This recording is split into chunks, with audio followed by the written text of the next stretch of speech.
Cadena SER. A los seres humanos nos gusta creer, o quizás a veces es que nos conviene. Al fin y al cabo, creer en algo más grande que nosotros puede llegar a darnos en ocasiones la excusa perfecta para hacer las cosas en nombre de algo y no en el nuestro propio. Creer salva, y no forzosamente en la otra vida, en esta misma. El hecho es que la necesidad de creer está ahí con su cara y su cruz desde el principio de los tiempos. Creer que las cosas van a salir bien, creer que el tren va a llegar a su hora, creer en la palabra de un amigo, creer en algo superior. Pero a veces creer entra en lucha con los mismos principios de la naturaleza que supuestamente nos pide creer, los mismos principios en los que también creemos. Entonces la cosa se complica, porque entra en juego la duda, y la duda pasa a ser cuál de las dos fuerzas ganará. Normalmente, la que alimentemos mejor. Y eso, dirían las creencias, es el libre albedrío. Claro que esa de la libertad es quizás la fuerza más difícil de controlar.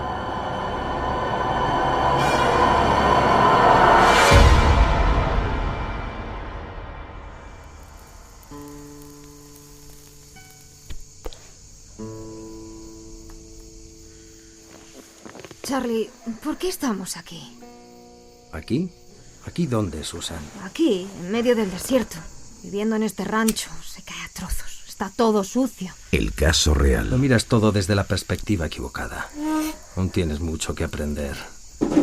Este sucio rancho, como tú lo llamas, es tu hogar. Nuestro hogar. Aquí estamos protegidos. Decidme una cosa. ¿Echáis de menos Los Ángeles? Esa ciudad es basura capitalista. Bien dicho, Tex. Te estás liberando de tus restricciones del yo. No nos han educado para pensar. No nos han educado para ser libres. ¿Sabéis para qué nos han educado? ¿Para ser ovejas de un rebaño? Eso es, Susan, para obedecer. Nos han educado para ser productores y consumidores. Comprar, consumir y desear mierda que no necesitamos. Con un único propósito. Que los de Beverly Hills se puedan dar un baño en una piscina cada vez más grande. ¿Para esto habéis nacido? ¿Ese es vuestro propósito? Yo no soy el siervo de nadie. Bien. Porque por eso estáis aquí. Os he quitado la venda de los ojos. Mirad el mundo mezquino en el que vivís. La gente reza pidiendo milagros a un Dios que les ha dado la espalda. El único milagro es el del propio capitalismo que se pudre en la decadencia. Y cuanto más se pudre, más prosperan y más se lucran los mismos de siempre. ¿Pero qué podemos hacer, Charlie? No podemos cambiar el mundo. ¿No? ¿Tú crees que no? El mundo gira, Susan. El mundo cambia. Pero debes alejarte del ruido. Aquí en este pozo de abismo, en este desierto, podemos escuchar el mundo. ¿No oís los tambores de guerra? El descontrol llega, el desorden se acerca. El helter-skelter. Tex, pon la música. Los Beatles. Los Beatles me hablaron. Entraron en mi alma para comunicarse conmigo y yo entendí el mensaje de su canción alto y claro. Helter-skelter. El descontrol. Pero hay que dejarse caer. Llegar abajo, volver a subirse al tobogán, pararse, girarse y tirarse. Tex, sube la música.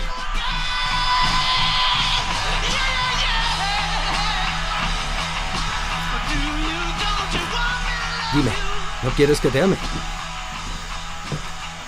Blancos y negros, negros y blancos. La guerra. Los ángeles ardiendo en llamas hasta el último rincón. Todo será reducido a cenizas. El mundo entero va a pagar por los últimos 2000 años de pecado. Que lo paguen. Que ardan todos. Dime, ¿no quieres que te lo haga? Cuidado, poderosos, llega el apocalipsis, la guerra de guerras. Un nuevo orden mundial. Todo será destruido por los negros. Ellos ganarán esta guerra.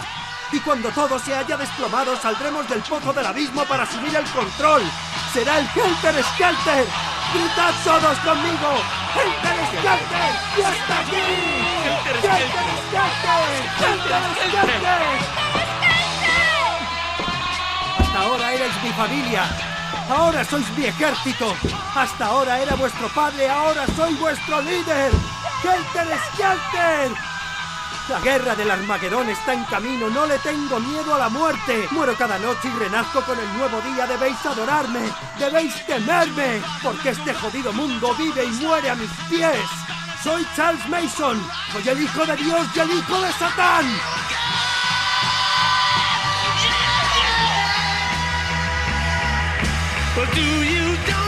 Charles Manson. por Mónica González Álvarez.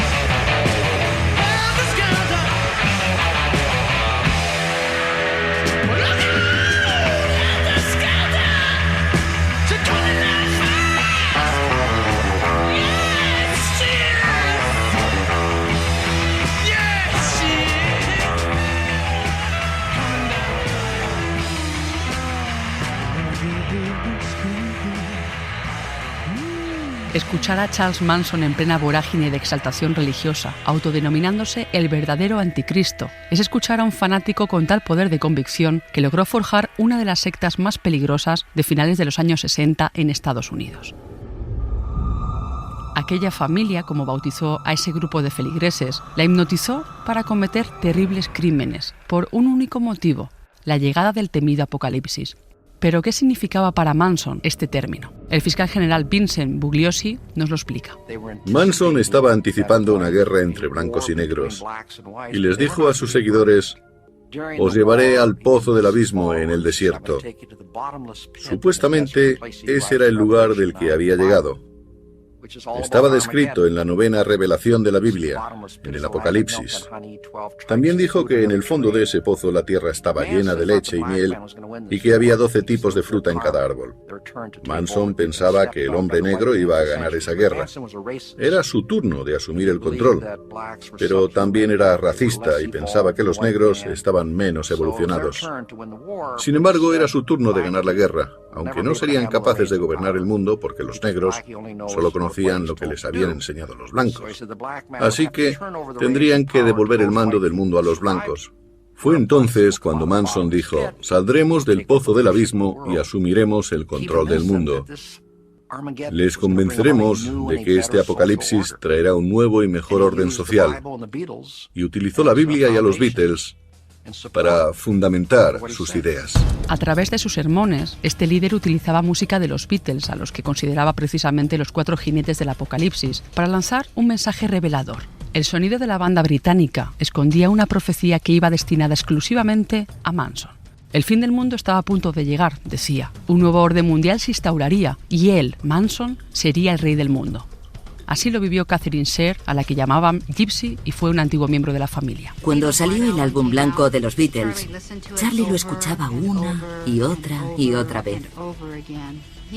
Estaba convencido de que los Beatles habían conseguido acceder a su alma, a la verdad, y que compartían su idea de que todo iba a venirse abajo y el hombre negro iba a asumir el poder.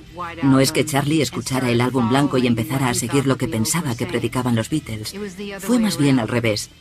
Charlie creía que los Beatles acababan de descubrir lo que él llevaba años anunciando a los suyos.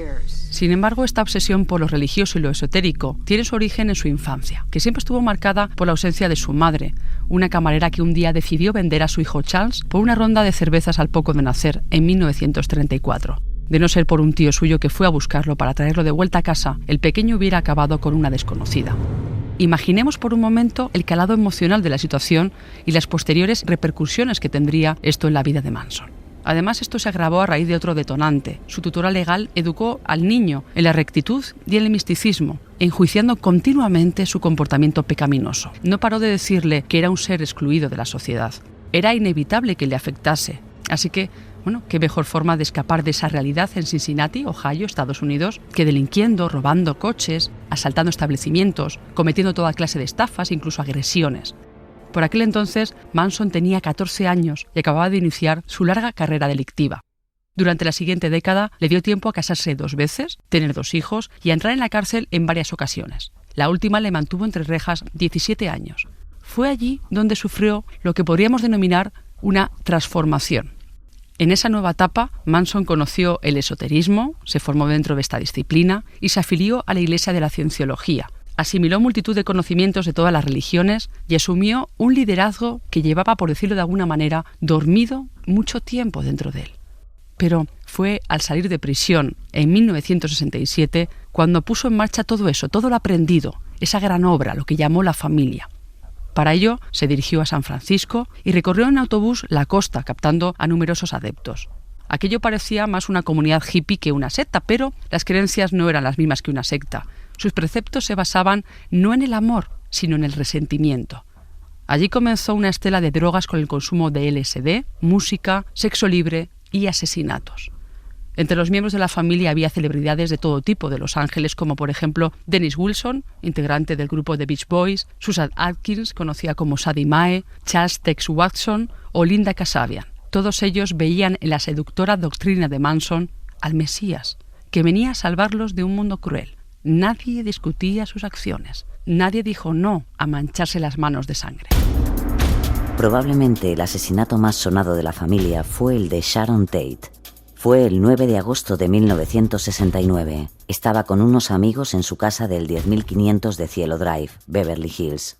Tate, de 26 años, estaba casada con el cineasta Roman Polanski y embarazada de 8 meses. La casa no era un lugar al azar. Manson, melómano y compositor, había intentado durante años publicar un disco, pero la industria discográfica le había rechazado persistentemente.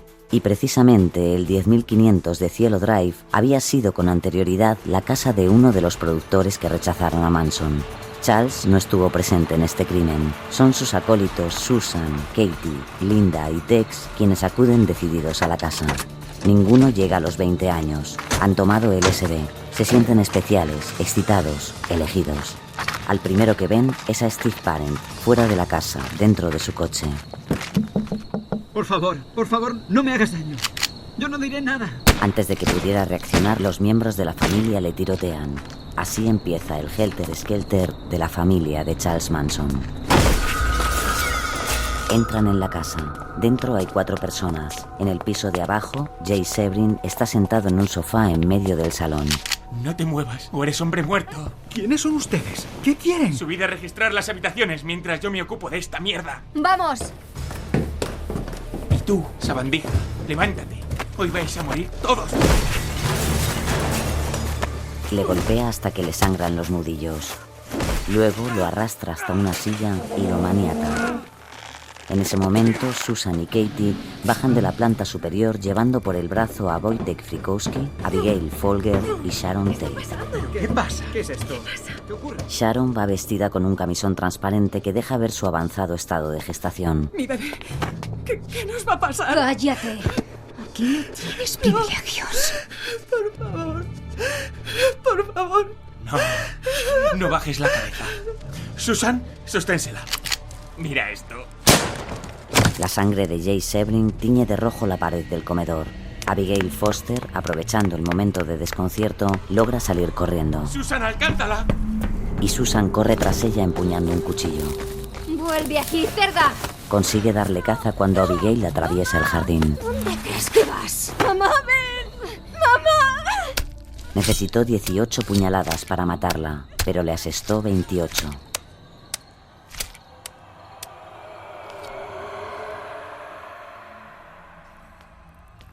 Cuando Susan vuelve al comedor, encuentra 2 cadáveres más a los pies de Tex, los de Jay Sebring y Wojtek Frykowski.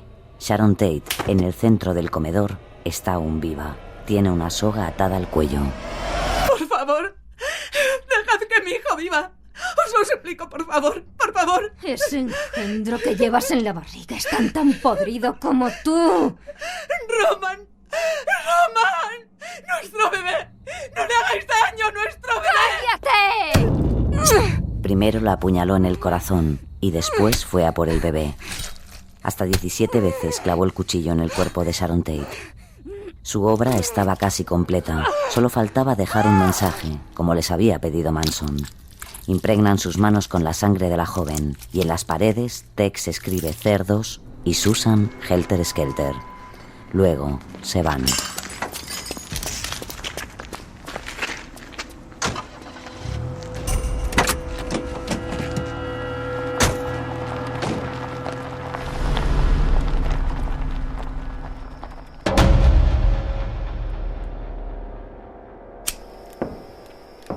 ¿Tenéis remordimientos? No. ¿Susan? No. Estoy muy orgulloso de vosotros. Os habéis ganado con sangre vuestro sitio en Agartha. ¡Helter Skelter! ¡Helter Skelter! La matanza de hoy ha sido demasiado sucia. Mañana iré con vosotros. Va a ser un gran día. Mañana os voy a enseñar a matar.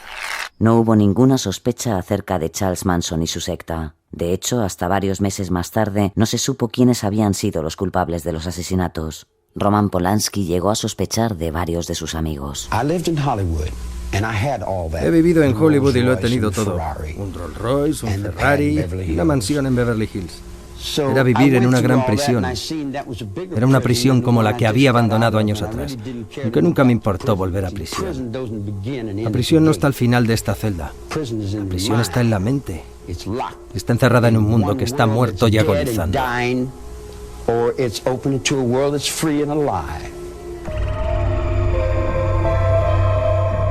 Aquella carnicería conmocionó a la opinión pública. Cuerpos completamente mutilados, sangre esparcida por toda la mansión, mensajes amenazantes dibujados en las paredes. ¿Era un crimen ritual? ¿Un ajuste de cuentas? ¿Se trataba de una secta? ¿Quién podía cometer tal tremenda salvajada?, se preguntaban. La respuesta tenía nombre y apellidos. Charles Manson, el personaje que metió en vena esa semilla del odio a su familia. Tenían que degollar a esos cerdos, como él los llamaba. El mundo debía reaccionar y hacerles caso. Ahora sí les escucharían. Aquella máxima sonaba una y otra vez en la cabeza del líder, y así lo transmitió a sus seguidoras Linda Kasabian y Gypsy. Charlie nos reveló que habría una guerra interracial y que el hombre negro estaría por encima del hombre blanco. En aquella época, en los años 60, no era tan descabellado pensar que podía desatarse una guerra interracial. Era un momento de mucha inestabilidad y mucha violencia. Los Panteras Negras estaban avanzando y luchaban por el poder negro. Y Watts había estallado en llamas. Pero el desencadenante de lo ocurrido en casa de Roman Polanski no fue aquel mensaje. Días antes, una discusión con un traficante de drogas acabó en una reyerta donde Manson le cortó una oreja. Después, 3 integrantes de la secta acabaron con la vida del narcotraficante al que apuñalaron decenas de veces. Aquí Manson es donde inicia el primer ritual que se irá repitiendo en otras escenas de asesinato. Pintar con sangre la puerta de la casa con palabras como piggies, cerditos. Tras este crimen, buscan un nuevo emplazamiento. Allí se reúnen en una granja en medio del desierto y planifican la matanza en la mansión del cineasta. No habían pasado ni 24 horas cuando otros miembros de la familia asesinan al empresario Leno LaBianca y a su mujer Rosemary. También dejan varios mensajes, uno de ellos grabado con un cuchillo en el vientre de la víctima con la palabra guerra y otros mensajes en el resto de la pared diciendo muerte a los cerdos y sublévense. El último ritual antes de marcharse fue colgar en la puerta del frigorífico la famosa canción de los Beatles, Helter Skelter. Como vemos, la música siempre sería un instrumento indispensable en la vida del gurú mesiánico. De hecho, Manson llegó a componer canciones y a cantarlas. Necesitaba que su mensaje dejase una huella imborrable en la historia. People say I'm no good, but they never do, they say. Curiosamente, nadie sospechaba de Charles Manson como el verdadero responsable de las directrices de cada asesinato. Pero tal fue el fanatismo que impregnó en sus fieles, ese dogma impuesto, la rabia, la necesidad de combatir en una guerra contra la sociedad, que fue eso mismo, precisamente eso mismo, lo que le desenmascaró. Qué ironías de la vida, ¿verdad? Y es que fue una de sus más acérrimas seguidoras quien le delató sin pretenderlo. Delató a Manson y a todo el clan. Everybody says you're no good, 'cause you don't do like they think you should. Do you expect them? And do you expect you to act like them? Susan Atkins, una de las feligresas de Manson, fue detenida por la policía de Los Ángeles en septiembre de 1969 por el robo de un coche. Estando en prisión, fue además acusada como sospechosa del asesinato de Gary Hinman, un productor musical con el que Charles Manson traficaba con mescalina. En diciembre de 1969, Atkins, a la espera de juicio, conversaba con su compañera de celda cuando cometió un error fatal. ¿Quién es ese tío que canta? ¿Es tu novio? ¿Charlie? No, es mucho más que mi novio. Es mi gurú, mi amor. Pues la verdad es que el tío canta bien. Charlie es un músico brillante. Está a la altura de Bob Dylan. Joder, pues sí que te tiene pillada este tío. ¿Y cómo es eso de que es tu gurú? Él me salvó la vida. Hasta que le conocí yo bailaba desnuda en clubes, como una vulgar puta. Me sacó de esa mierda y pronto me sacará de aquí. Ya quisiera yo que alguien me sacara de aquí. Si fueras de los nuestros nunca estaría sola. ¿Y quiénes son los vuestros? La familia. Somos una gran familia. Vivimos en un rancho en Death Valley. Allí el tiempo no existe, vivimos el momento, lejos del vicio, del dinero y la ambición. El LSD y los sermones habían socavado tanto la voluntad de Susan Atkins que ahora solo veía la realidad desde el prisma dogmático impuesto por Charles Manson. Deberías venir con nosotros. Somos la vanguardia de los 144.000 elegidos. A nuestro lado estarás a salvo cuando el apocalipsis llegue. ¿Cómo dices? Ven, acércate. No nos puede oír nadie. Una gran guerra se acerca. Los negros van a levantarse contra los blancos. Todo arderá. Será una gran destrucción, pero Charlie nos salvará. Solo los elegidos sobrevivirán y él liderará la nueva sociedad después del holocausto. Pero tú te estás oyendo. Entiendo que te asuste. A mí también me daba miedo al principio, pero luego comprendí. Charles nos guiará hasta Agartha, el reino subterráneo. Nos esconderemos allí. Charlie nos ha contado que en Agartha hay de todo. Leche, miel, árboles, con 12 tipos de frutas. Esperaremos hasta que todo pase y entonces nos levantaremos como nuevos señores del mundo. Ha llegado la hora, Ronnie. No doy crédito. ¿Te crees todo eso de verdad? Es la verdad. Ya no somos solo una familia. Ahora somos un ejército. ¡Su ejército! Hacemos lo que Charlie nos dice. Es cuestión de vida o muerte. De tu vida y de tu muerte. ¿Has matado alguna vez a alguien, Ronnie? Yo... No. Pues cuando lo haces una vez ya no puedes parar. Cuando vengas con nosotros probarás el embrujo de la sangre y te gustará. Te lo prometo. La obsesión de Atkins por las profecías de Manson no le permitía ver el peligroso camino que había emprendido. Estaba a punto de delatar a su propio líder. Ronnie, disfruté tanto matando a aquella zorra. ¿Cómo? ¿Qué zorra? Sharon Tate. Es actriz. Esa vanidosa. Entramos en su casa y los matamos a todos. Ella estaba embarazada. Maté a esa perra mientras me suplicaba por su vida y la de su bebé. La maté porque estaba harta de oír cómo gritaba. Y la volvería a matar 1.000 millones de veces más si Charlie me lo pidiera. Pero Susan había dado más que un paso en falso. Su juventud y sus delirios le hicieron perder toda noción de realidad y del lugar en el que estaba. Su compañera de celda, Ronnie, no dudó ni un minuto en utilizar la información que Susan le estaba dando como moneda de cambio. La delató inmediatamente. Al día siguiente interrogaron a Susan Atkins y la profecía, en cierto modo, se cumplió. Para Charles Manson y su familia se desató el apocalipsis.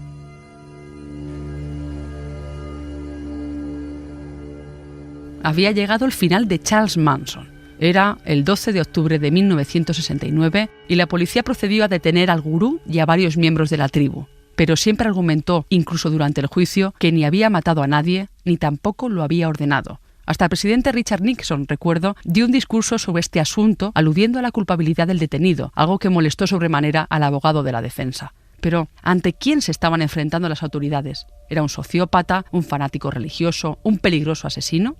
Miguel Perlado, psicólogo clínico y experto en sectas, nos desvela la complicada personalidad de este criminal.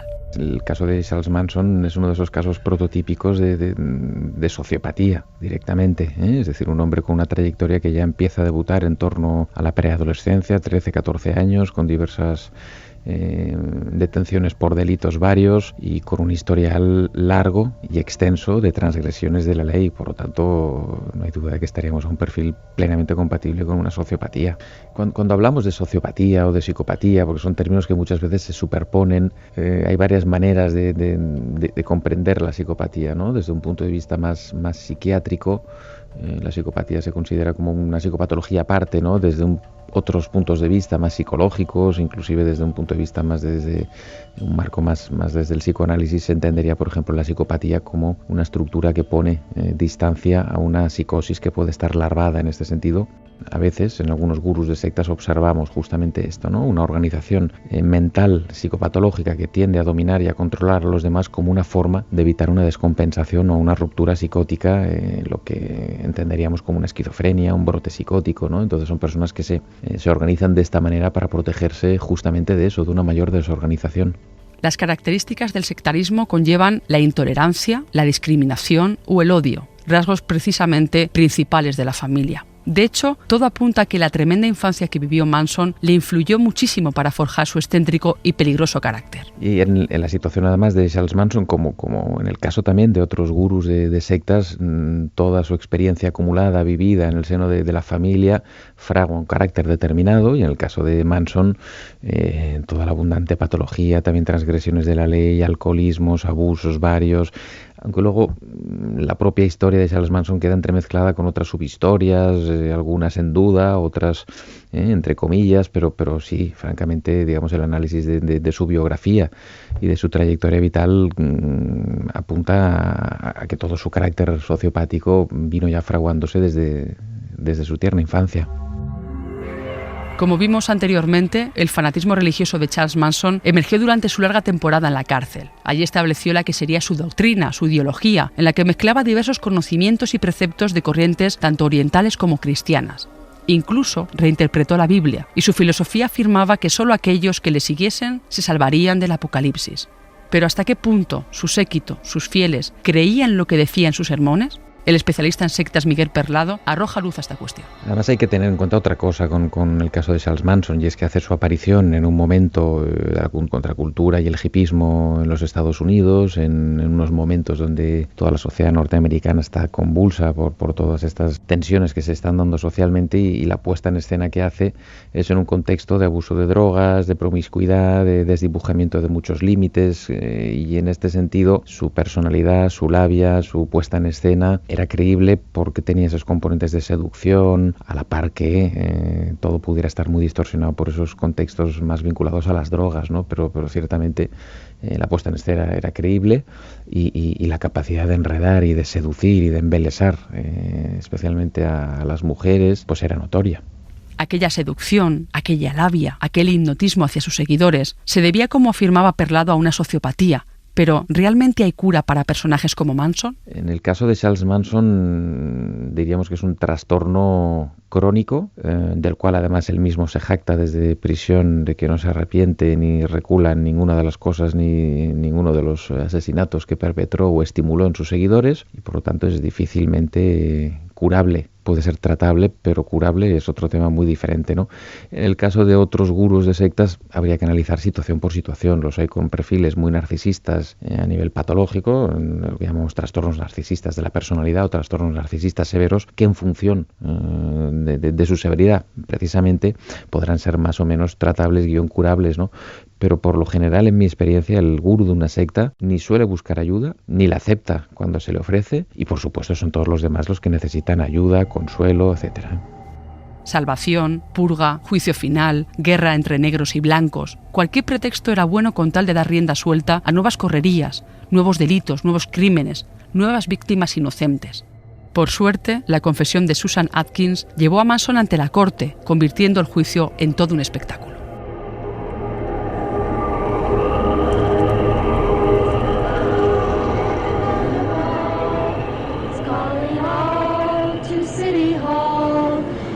Greatness mine, oh can't you see, it's your own kind to be free. Charles Manson compareció ante el juez el 15 de junio de 1970, después de que Linda Kasabian, que conducía el coche la noche del asesinato de Sharon Tate, testificara contra él a cambio de su inmunidad. El ambiente en el juzgado estaba enrarecido. Arropado por los miembros de su familia, Manson era aplaudido y su nombre era coreado cada vez que hablaba. 3 de sus chicas cantaban sus canciones en los pasillos del juzgado. Silencio en la sala. Silencio en la sala. Tiene la palabra el fiscal del distrito, Vincent Bugliosi. Señor Mason, por lo que tengo entendido, es usted un gran amante de la música. La música me habla constantemente, todos los días. ¿Y qué le dice? Aunque se lo explicara, no lo podría entender. Es usted demasiado sordo, tonto y ciego para entender la música. Es probable. Pero me gustaría que le explicara al jurado qué dice la canción Helter Skelter sobre el apocalipsis. ¿Apocalipsis? ¿Ve cómo no ha entendido nada? Helter Skelter significa descontrol. literalmente. No significa que vaya a existir ninguna guerra con nadie. Nadie muere ni morirá por culpa de una canción. Veo que tiene mala memoria. En las paredes de la casa de Tate y la Bianca aparecen las palabras Helter Skelter escritas en sangre. ¿Y qué? No es mi conspiración, no es mi música. ¿No opinan lo mismo los miembros de su comuna? O, como usted la llama, su familia. La señorita Linda Kasabian. Habéis puesto a Linda en mi contra, en contra de su propio padre. ¿Pero qué sabréis vosotros? No entendéis nada. Le habéis mentido. La señorita Kasabian ha testificado que usted la obligó a ir a casa de Polanski y Tate. Yo no he ordenado matar a nadie. Yo no le digo a la gente lo que tiene que hacer. Yo no soy responsable de nadie, ni de esas chicas ni de ti. Tu karma no es mío. ¡Silencio en la sala! No sé qué opinará el jurado, pero a mí me parece que fue usted quien ordenó esa matanza. No me importa lo que te parezco. ¿Te vas a fiar del testimonio de Linda Kasabian? Alguien que no ha parado de drogarse y robar desde el día que la recogí de un arcén. ¿Tienes pruebas de que yo maté a Sharon Tate? Ponlas encima de la mesa. Soy la proyección de la mentira en la que vives. Júzgame, senténciame, pero siempre estaré viviendo dentro de ti.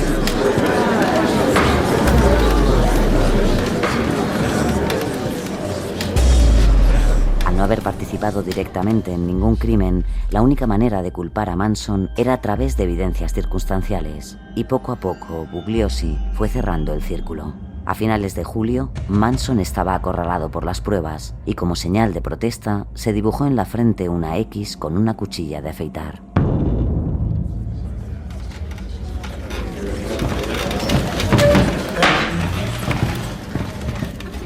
Señor Mason, ¿tiene algo que argumentar en su defensa? La única persona que me puede juzgar soy yo mismo. Solo yo vivo conmigo mismo cada día y estoy contento y en paz con mis actos. ¿Dónde va, señor Mason?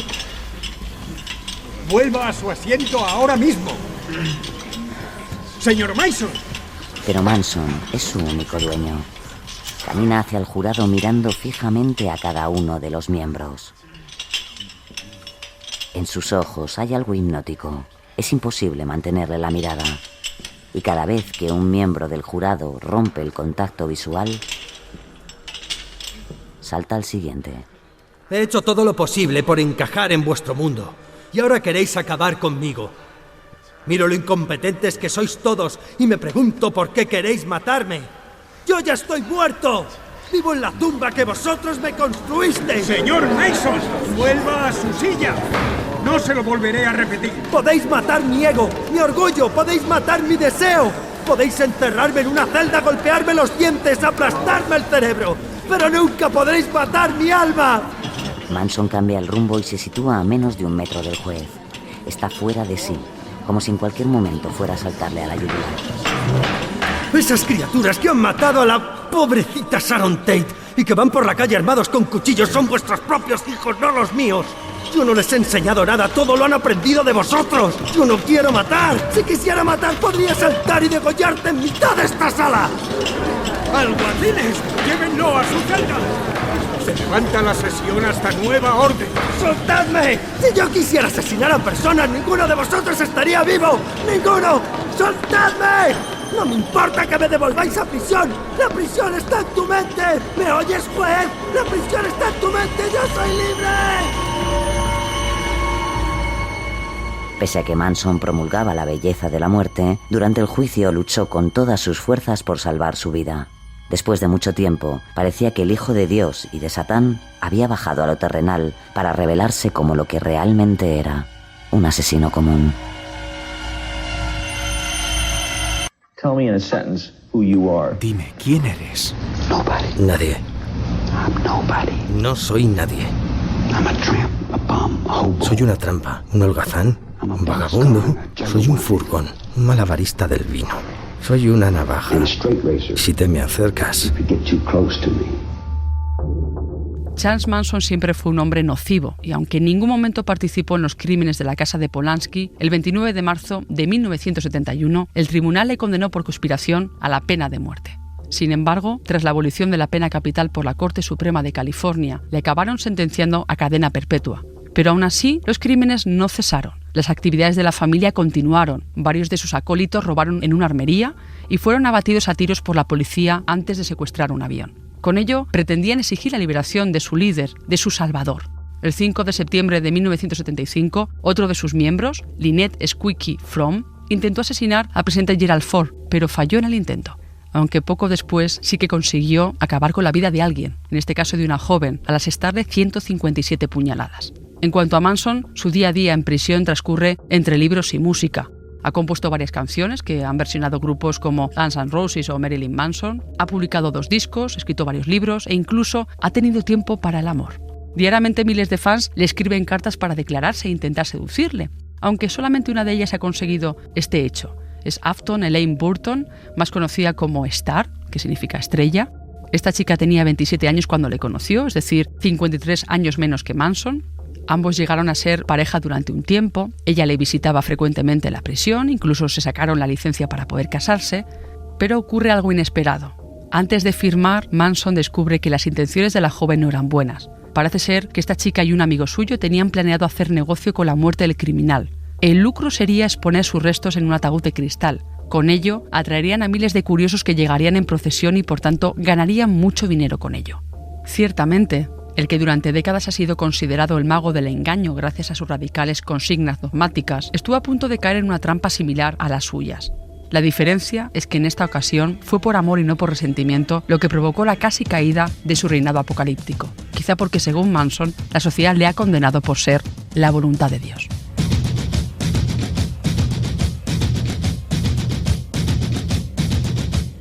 Charles Manson continúa recluido en una celda de alta seguridad en la prisión de Corcoran, en California. Actualmente tiene 82 años y lleva 45 cumpliendo condena.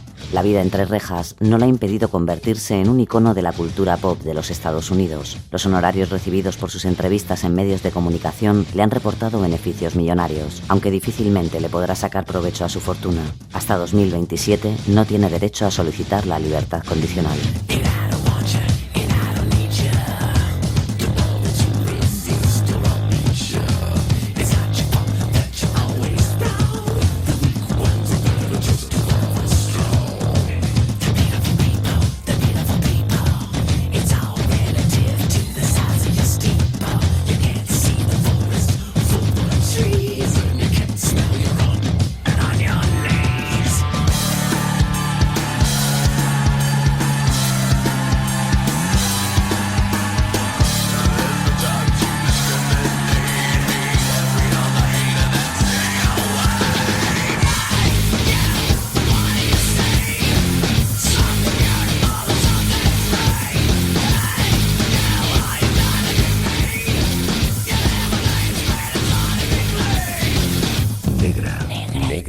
Negra y criminal. Suscríbete a nuestros canales de iTunes, iVoox y en la aplicación de Cadena Ser. Hablas miedo.